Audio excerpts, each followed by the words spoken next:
Welcome. This is the Enlightenment Show, and I'm your host, Laurie Schoenfeld. This is where Chicken Soup for the Soul meets the artist way with Nancy Drew. Our guest today is Peggy Orenstein, author of Unraveling. We're going to be chatting with her today all about her new release and how shearing sheep taught her about life. Hi, Peggy. Hi, how you doing? I'm so good. I'm happy to have you here today. Thank you. Happy to be here. We were talking a little bit before the show about how much I loved your book, and I'm excited that we're diving into why I loved your book and the different elements that you brought into it. Can you share with our listeners and viewers like a little synopsis on what Unraveling is all about? Sure. Wait, the sun just came out. Couldn't see. Yeah, I mean, every book is a braid, and Unraveling, the sort of centerpiece of the braid that got me going was that I wanted to, during lockdown, when, everybody was off making sourdough and I didn't have a whole lot else to do, I decided to pursue a long-held fantasy of going from sheep to sweater, of making a garment from scratch. So learning to shear sheep and processing fleece and spinning and dyeing the yarn with natural dyes and making a sweater out of it, and using that as a way to look as a lens into a lot of other things that I didn't even know would necessarily be what I would be looking at. Why we don't look at our clothing the way we look at our food, planetary health issues, my grief over my dad's decline, the radical nature of women's work. There was just ended up creativity, the nature of creativity, so many things, home, ended up being something. I mean, you can basically look at you can look at everything, including the whole history of the world, and I did, through fiber, because, we come into this world and we're immediately wrapped in cloth, right? And we leave this world wrapped in cloth. And in between, we spend a whole lot of time wrapped in cloth, and we just don't think about it that much. Mm-hmm. You're talking, and I'm just visualizing like kind of a cocoon, which really symbolizes life too. Yeah. Mm-hmm. And if you're a silkworm, it's cloth. I loved so many elements of your book, but I really enjoyed the humor of visualizing, first off, the whole experience of what you wore to dive into shearing sheep, but then all the different steps that you took for the process of this event. And also, I loved your internal dialogue a lot, Peggy, of like, oh, how hard can this be? And I'm thinking in my head, oh man, I can't wait to hear. I don't know what I was thinking with the sheep shearing. I despite everything that I would read and what people would tell me about how it burns, twice as many calories minute to minute as marathon running, or it's the hardest job in the world. I just persisted in thinking, yeah, sure, I can do that, no problem. I'm in late middle age. Just hand me a sheet. And it turns out that they are. It was obviously the most kind of out there thing that I did in all of this. And physically, and yes, the book, I hope, is funny. There's a lot of humor, there's a lot of pathos, but it was the most difficult thing I've ever done physically. And I have done some hard physical things. And part of it is just, a sheep it weighs more, it's bigger than I am. It is covered with lanolin, which is the kind of waxy substance that they secrete that repels water. And I always want to say, it doesn't hurt the sheep. It's really important to shear them. If you don't shear sheep, it puts them in mortal jeopardy. They can die. So it doesn't hurt them any more than cutting your hair hurts you. But just like a toddler, they're not that excited about it. So they're going to wiggle, and they're they're slippery, they're big, they've got hooves, they kick, and you're holding a hot whirring blade going like this with no safety on it. So the sheep was fine. The sheep were fine. I sheared several of them. It looked like a crime scene there, because I just kept cutting the tips of my fingers off, and blood was, and I wanted to be so, stoic and nothing was going to get to me, and sure, I can do this. So I'm sitting there going, ow, ow, with blood spraying. And you don't want to, the whole thing, it's a very choreographed thing. shearing sheep. You always do it the same way with the same positions in a way that is most ergonomic, safest for human and sheep, and yields the best fleece. So you're always doing the same thing over and over again is the other thing. But it was a challenge. It was a challenge. Mm-hmm. I'm laughing because all the steps of like just first off visualizing where you said it's like a crime scene. So I'm seeing like, we got stuff just going in the air. Yeah. And then we also have, your blood with your finger and you trying not to react in any way. No reaction. Alexa, stop.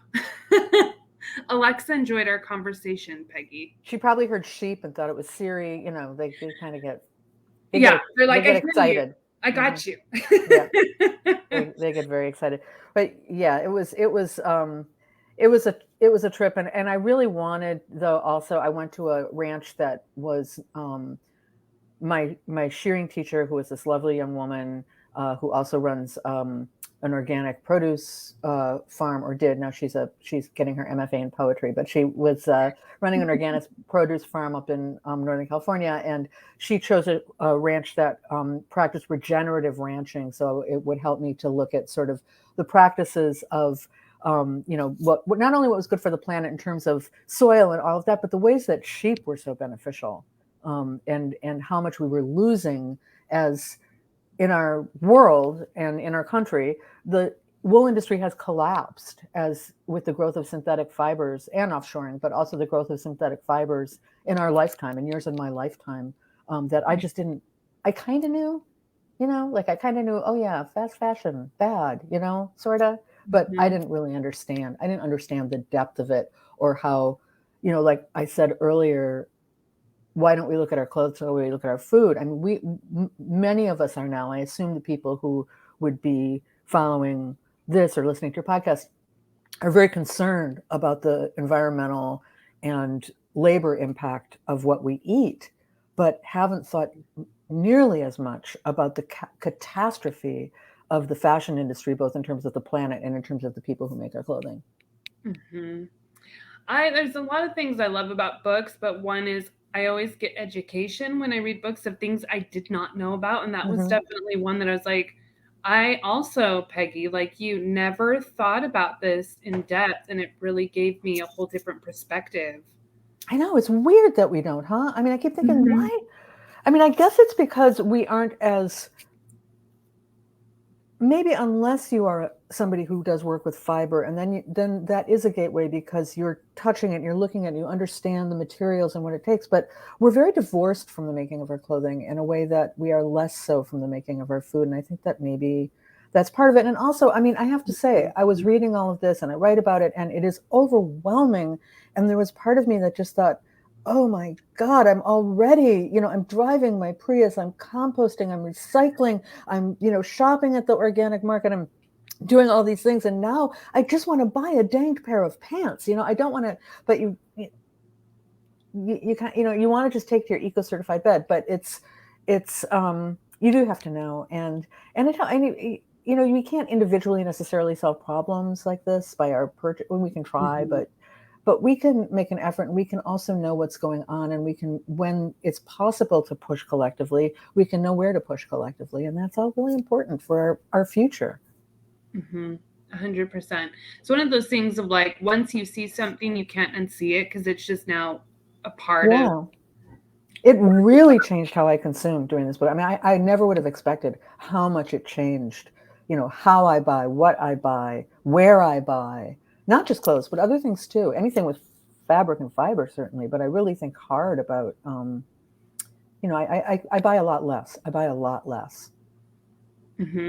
have to tell you, Peggy, I actually went into my closet after I read that whole chapter, and I sat and I stared at my clothes for a while, and it's like, what stuff do I actually need? Like, I have a lot more than I even maybe have noticed that I have. Like, it just gave me more of a gratitude of like, look at all these clothes that you have that you barely wear. And like, it just shifted things for me.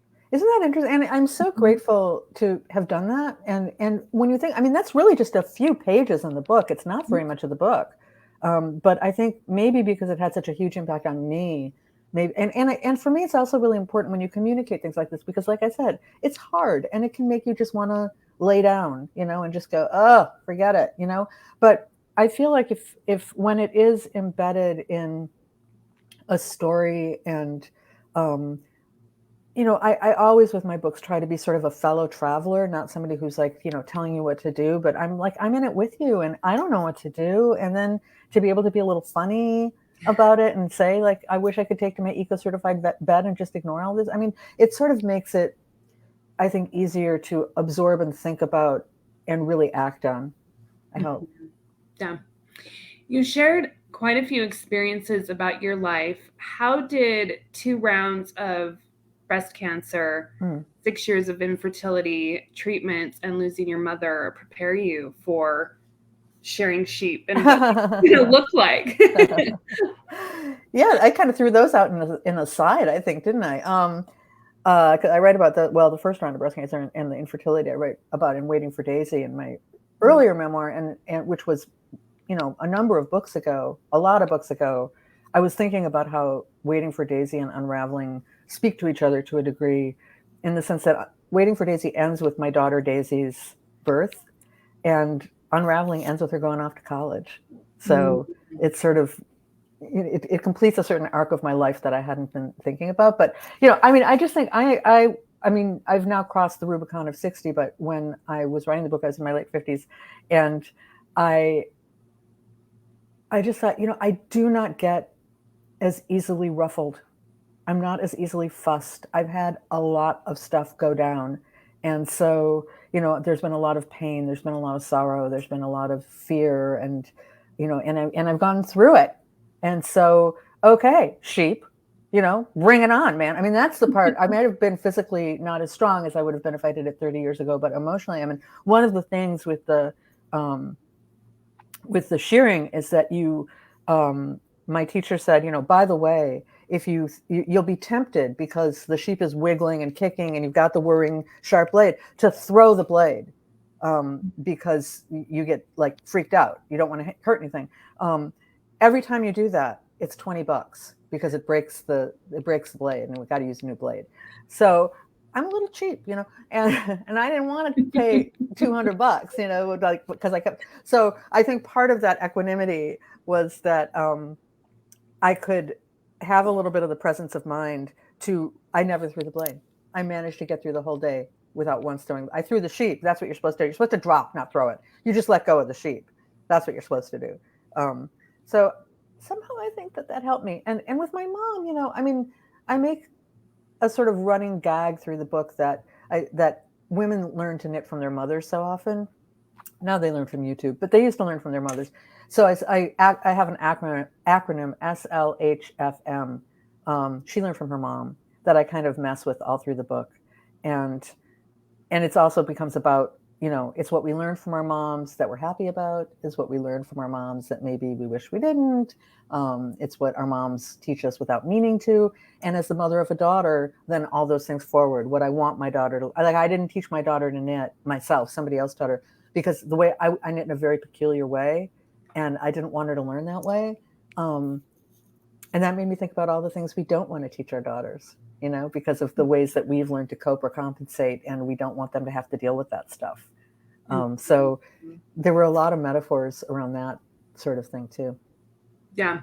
I love the whole feeling of, the generational things that we pick up that are either the wounds or either the triumphs between, I'm a mom of a daughter, of 2 daughters, and also things I learned from my mom. I'm recognizing different stages of what I want to carry from my mother, and other things I'm like, I want to not be exactly like my mother, and I want my girls to figure out their own independence and voice. It's such a strange but beautiful generational flow. It is beautiful. It is. And when you've come to the whole arc and your daughter is starting to be an adult, and you see it in a different way, and sort of who you want to be, what you want what adult relationship you're building with your daughters.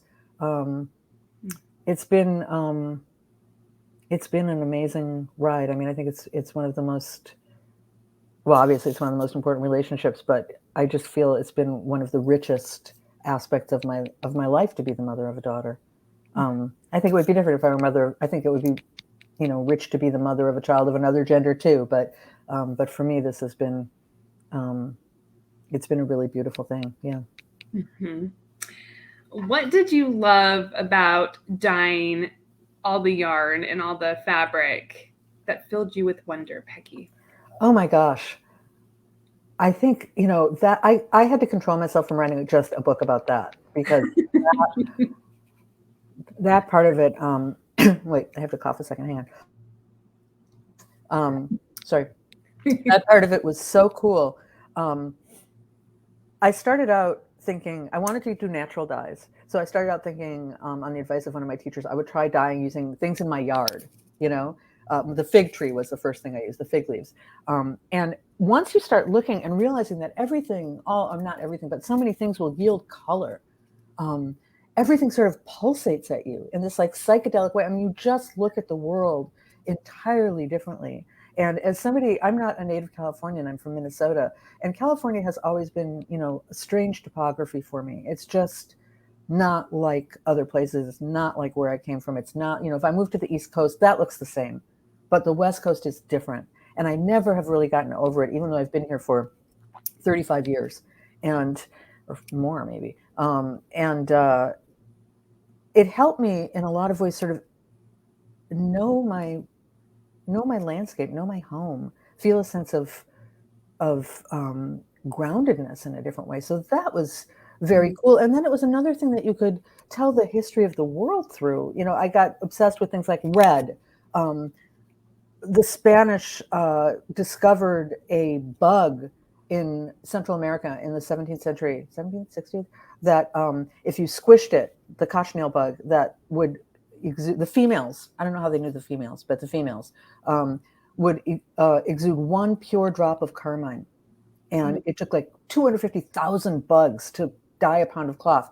But it was the most durable, light, fast, pure red that had existed.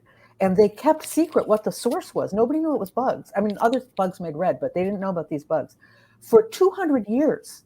And they made their empire out of it. I mean, it was one of the real foundations of the Spanish Empire. And meanwhile, blue began being imported, indigo, there was other blue, but indigo began being imported into Europe. And the red merchants and the blue merchants were at war with each other. And the red merchants would do things like bribe the makers of stained glass in churches to make devil's blue, so people would associate it with hell and consumers wouldn't buy it, but that didn't work. And and then in the 19th century, along comes this guy who's like the Steve Jobs of the 19th century, and he's this college student, chemistry student, who wants to impress his professor. So on spring break, he's messing around in his bedroom, and there's a residue of this purplish pinkish color in his test tube. He wipes it with a white cloth. It won't come out of the cloth. It's mauve. That's the first chemical dye. He invented chemical dye. Within 20 years, cochineal, indigo, all the stuff, all the natural dyes, gone. All the history, all the lore, everything we knew. It was just like our technological time. It just made me think a lot about the time we're living in, where, taxi cabs, books, I don't know, democracy, all being writing is being disappeared every day. New things are disappeared so fast we can barely keep track. And it's that sort of consistency of change is the only constant. And how do we adapt to that is always the question. So that was very cool. And then creativity was the other piece. I can talk about that too if you want. Yes, so your whole page of talking about blue as well, Peggy, I have to point out, I read that page multiple times of the different essence of what blue felt like and meant for you. That felt so poetic and just so beautiful, soaking in just that one color of blue. That's my favorite in the book. That's my favorite page in the book. So thank you. I mean, blue is astonishing. Everything about blue is astonishing. It's astonishing that ancient people, like the ancient Greeks, didn't see it. Just didn't. I mean, they perceived it, but they didn't.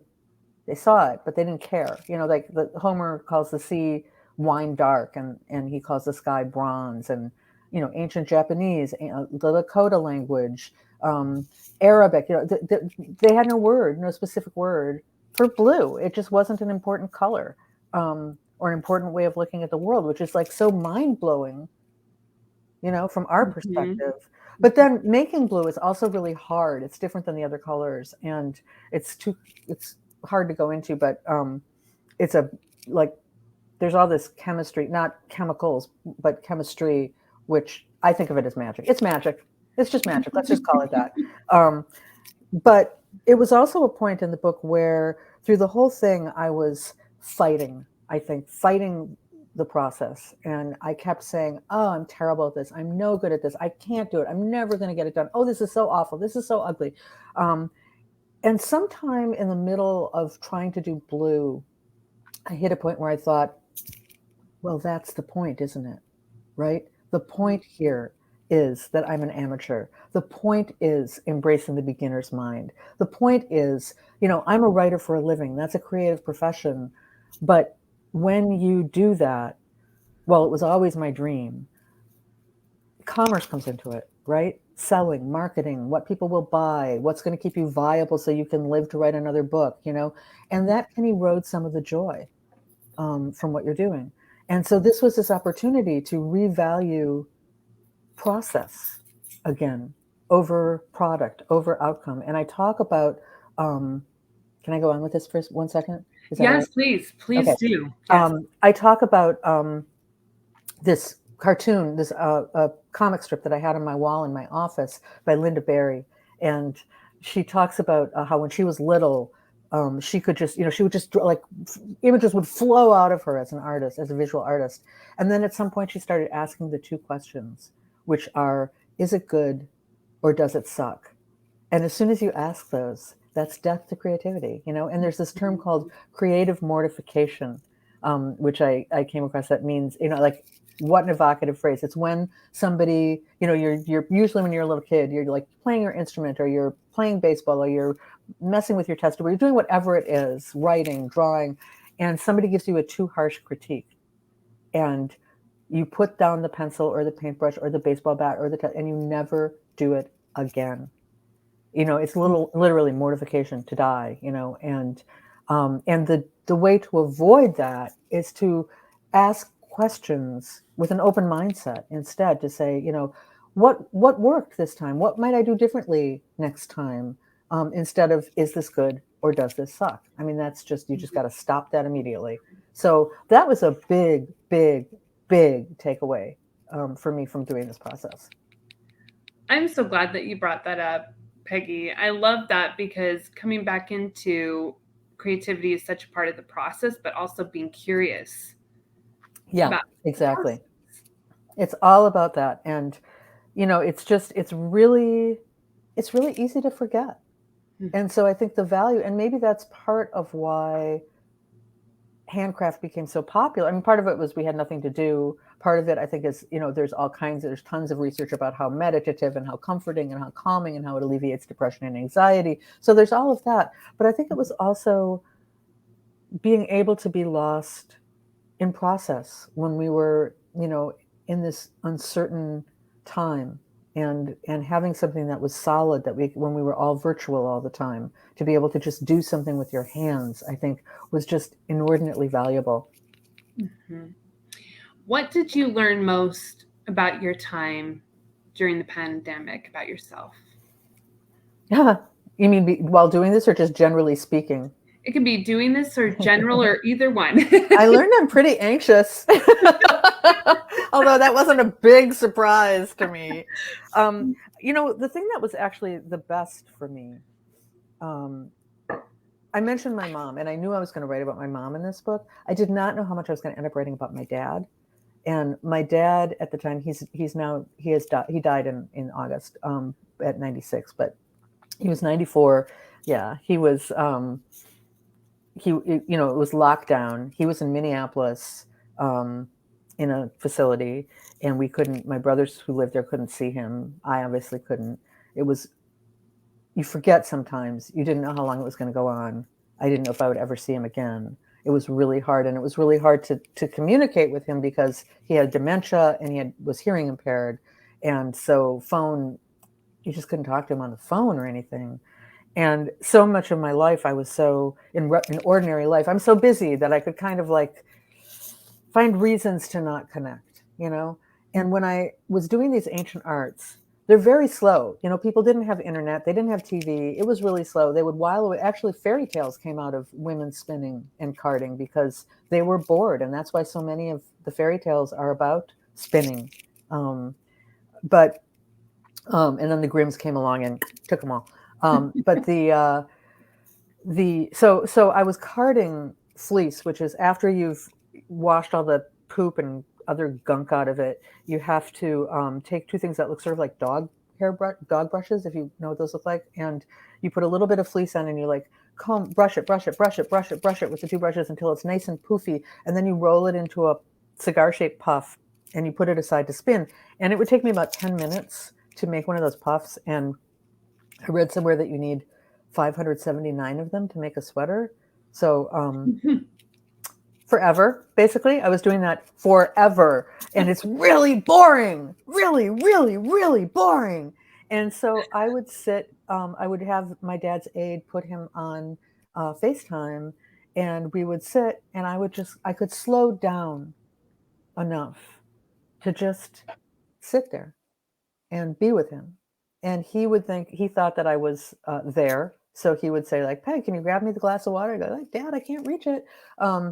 But we would sit, and sometimes we would talk. He was watching the Twins. They had Twins reruns on the whole time, where they always won, which my dad thought was because of something he was doing with his walker. I don't know what. He said it was a trade secret. But he would talk about the game, and I would card, and we would sing, because the part of the brain that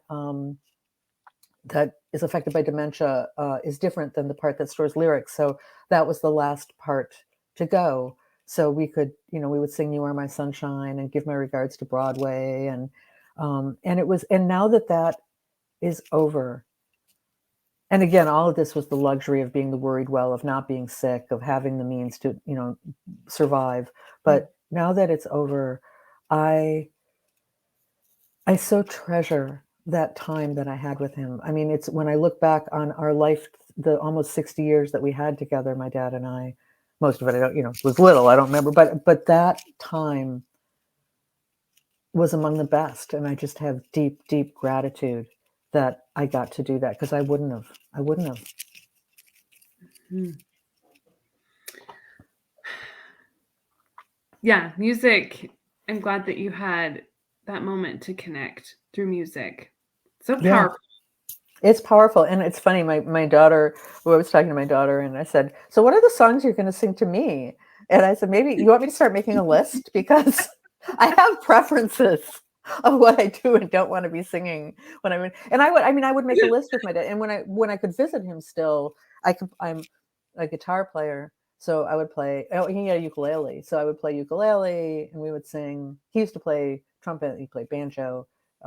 But he, over time he couldn't do that anymore. But it was great because he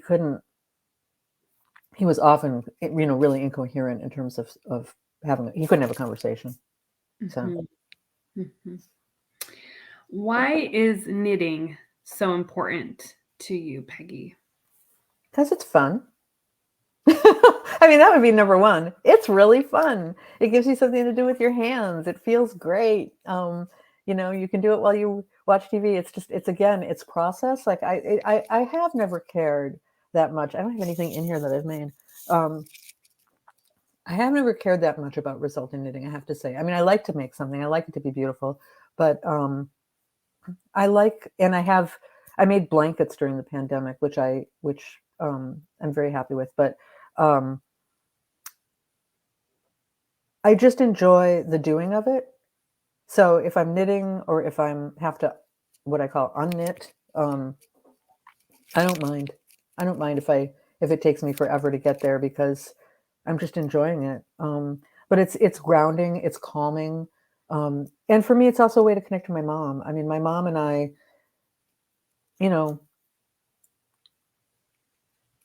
it was I mean, I think we had an overall good relationship, but there was a lot, it's moms and daughters. There was a lot of tension. And when I felt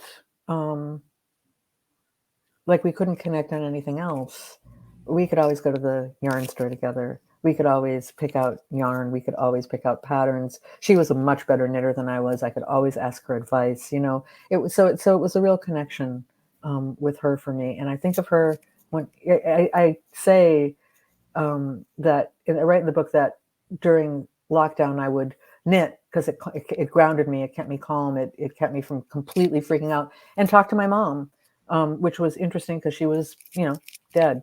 But I thought so much about her, and I would end up I realized that what I really wanted was something that was in defiance of, all reality, which was to be able to have a conversation with her when she was my age, and for me also to be this age. That's what so I think about the conversations I would have with her and still have with her, and think it's not really her anymore, right? It's like the mom I've made up in my head, kind of pieces of her, but also pieces of what I need. Yeah, it's interesting. Yeah, there's multiple moments with my grandma. I think of her when I'm making like German pancakes or mashed piano, or there's a certain pearl necklace that I like to wear. And it feels like during that time that I'm wearing it, that she's sitting right there giving me advice, which is what I need in that moment. Yeah. Whether it's the advice that she would give or not. And, and I think again, cloth, fabric, fiber, it has so much meaning that way. So many people, one of the really beautiful things about putting out this book that I hadn't expected, I write about a lot of hard things, usually hard, difficult subjects. And there's heavy stuff in this book too, as we've been discussing, but there's also so much fun, and it's funny and it's light, and it's about this essential thing. And the stories I get from people are about love and connection and memory and joy. And so much of that is infused in our stitches, all those memories, all that joy. And even things, I mean, this is so goofy. This is kind of like my dad with his walker. One of the blankets I was making, I kept putting this in the book and taking it out, and I could not get it to fit because it sounds a little bananas. Okay, I was working on a very complicated blanket, and I noticed that the progress mirrored the progress of the vaccine.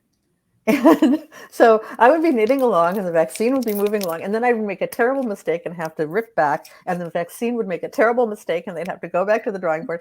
And it got to be like November 2020, and I was almost done with the blanket, and I thought, if I finish this, they'll finish the vaccine before the election, and I don't want that to happen.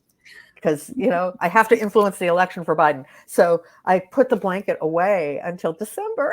And then I went back to knitting it. And as soon as I finished it, I am telling you, vaccine. I'm just saying. I'm not taking credit. I'm just saying. But I finished that blanket, and I realized I could never look at it again. Like, it just had too much of the year knit into those stitches.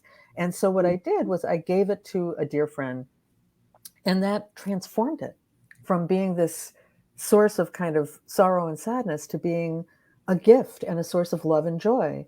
And she wraps herself, she calls it blanket. She said, she'll text me and go, I'm wrapped in blanket because I'm having kind of a bad day and it makes me feel better. And, and I just thought that's the gift of this handwork too, is that we can give joy and love and comfort embodied in these stitches. And what a miracle that is.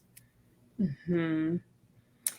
You shifted the energy from like taking that fabric of what you needed in that moment and shifting the energy for what someone else needed in their moment, which is so connectively beautiful. Yeah, it's amazing. And I talk about how, I live in Northern California, and we lived in a fire zone. And so, 2020 was a terrible year that way. And we had to pack go bags and be on alert a number of times. And one of the things and I sort of talk about what I pack, and I joke that I'm going to pack my favorite jeans because it's so hard to find a pair that fits. And my daughter packs her tallis bag, her tallis, which is the Jewish prayer shawl. And the tallis itself was something that we made. She's my husband's Japanese American, so we made it out of a vintage wedding kimono. We tied the ritual knots together. I needle pointed the bag. It has pomegranates, which represent the fullness of life. And so it just reminded me again of how much when she grabbed it, and you know, she's not particularly devout. She doesn't go to, but it obviously was so important just as a symbol of her identity. It's an important thing to her. And I thought, you know, it's the new, it's the old, it's the sacred, it's the love. All of these things can go into cloth. It's incredible. Mhm. Yeah.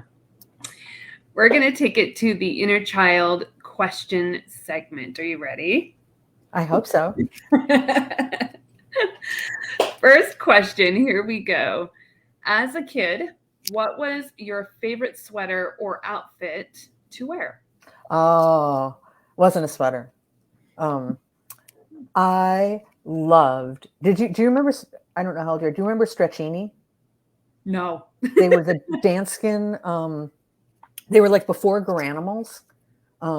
They were Danskin tops, and they were synthetics. I'm sorry, I think they were synthetics, but they were these Danskin tops and bottoms that were like interchangeable and matchable. So you could have like, I remember I had like blue and white stripes, green and white stripes, pink and white stripes, but also solids, turtlenecks, and also short sleeves. And you could get shorts and you could get stirrup pants. Like it was a whole mix and match wardrobe situation, so that you never really, and then I would have wool. I did have yarn hair bows to match. I used to straighten my hair back then, and I had little yarn pigtail hair bows.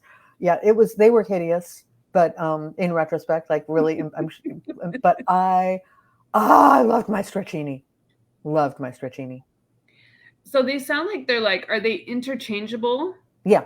So you would have like the pink pants and the different pink tops, but you would also have the green pants or the black pants, and you could make, you could wear the pink and the green, but I don't know if and my favorite was the purple.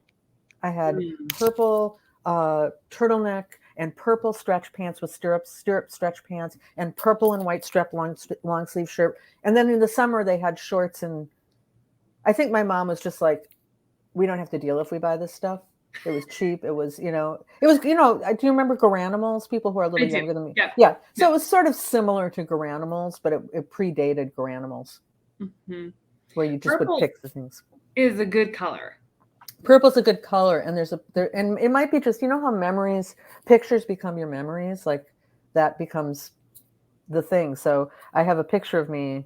Well, I don't have it anymore, but there was a picture of me in my parents' house with my horrible straightened hair and my new braces, when my mouth is, shut like that, when I was 10, and my purple Stretchini. That it's not a great picture, but I just love that picture. It's my school picture in 5th grade. 5th grade school pictures, my 5th and 6th grade year, I look at those pictures and I'm like, I liked the outfit, but I don't know what was going on with my hair at all, and my glasses, but there are memories there for sure. Exactly. Well, preteen, I mean, but it's so 4th and 5th grade. Yeah, I have some great pictures. Yeah. Purple. Yeah. Purple. I love it, Peggy. Second question. What kind of music did you like to connect to most when you were a teenager? Oh, well, I write in the book, in the Blue chat, about Joni Mitchell's Blue. And that album is so foundational for me. And I would just sit and listen. And I didn't buy it. I have 2 older brothers, so my taste tended to skew more towards, my brother's 7 years older than me, so more like baby boom generation-ish. And he had an old copy of Blue. I don't know why.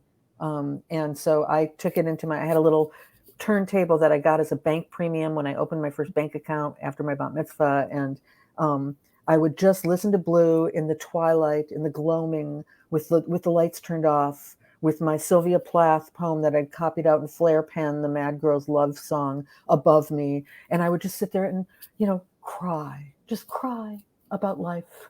And in the winter in Minnesota, it was such a luxury. But I love Joni. And then I'm like I mentioned, I play guitar and I sing, and I used to perform when I was younger. And so I just did everything I could to sound and play like her. And if you were going to choose somebody, why not Joni? I mean, why not Joni Mitchell? And by the way, I went to junior high with Prince, so I just want to put that out there. I didn't know him. What? I know. He's older than me, but yeah, we were in the same. I recently, I actually didn't know that till recently, but I somehow came across that. I was like, wait a minute, that's wait, that's when I was, oh my God, Prince and I were in junior high together. Yeah. Aren't those fun though? Those moments where you like are oblivious until like, 5 years ago and it's a whole new piece of like, I've been living under a rock. How did I not know about this? This is great. I know. Well, I went to this high school, kind of off topic, but I went to this high school, St. Louis Park High School. We moved to the suburbs that graduated an inordinate number in a particular period of people who would go on to unusual prominence, including people in Prince's band, 2 people in Prince's band.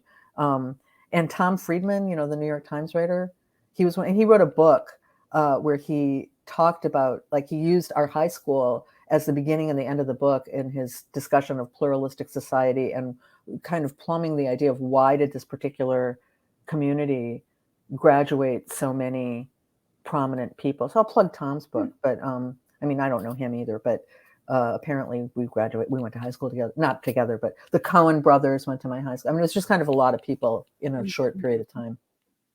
So That's there fun. you go. Mm-hmm. Got nostalgia there. Yeah.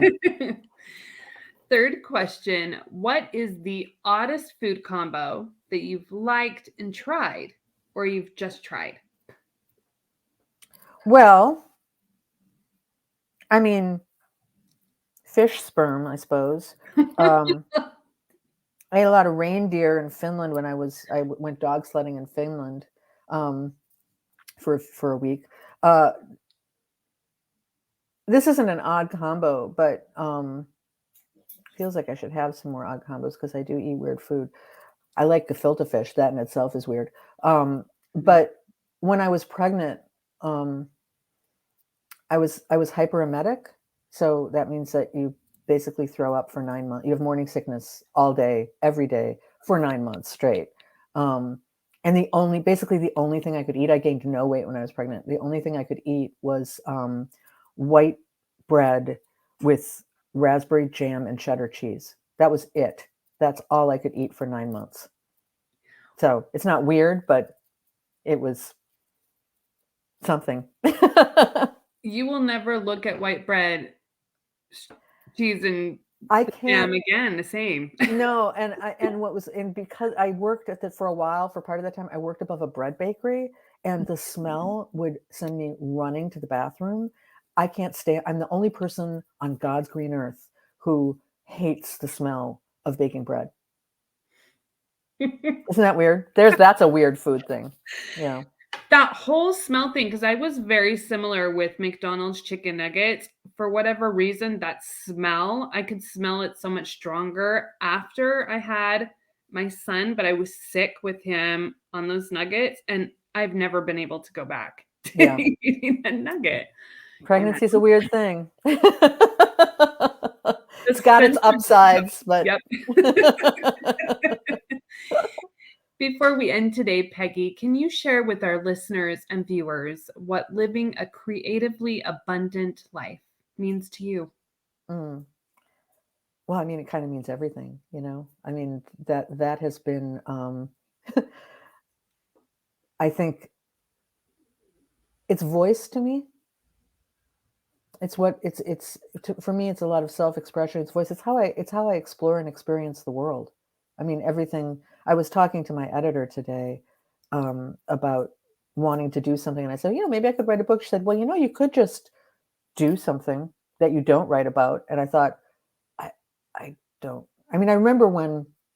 Sorry, just kind of bouncing for a second, but when I was in Japan, I was living in Japan at one point, and when I was trying to have a baby, and going through a lot of infertility, going through multiple miscarriage, and I had a miscarriage while I was in Japan, and it ended up being kind of a centerpiece in Waiting for Daisy, and I wanted to do this ritual that the Japanese do when they miscarry or abort. We don't have a ritual like that, and I thought, wow, I can actually do something, not just pretend this didn't happen.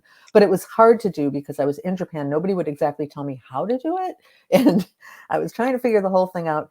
And I said to myself, as I set out to try to find the place where I needed to do this, I was taking a day, I was going to find this place, I was going to do this thing. I thought, I'm not writing this down. I'm just going to be here in my space. Couldn't do it.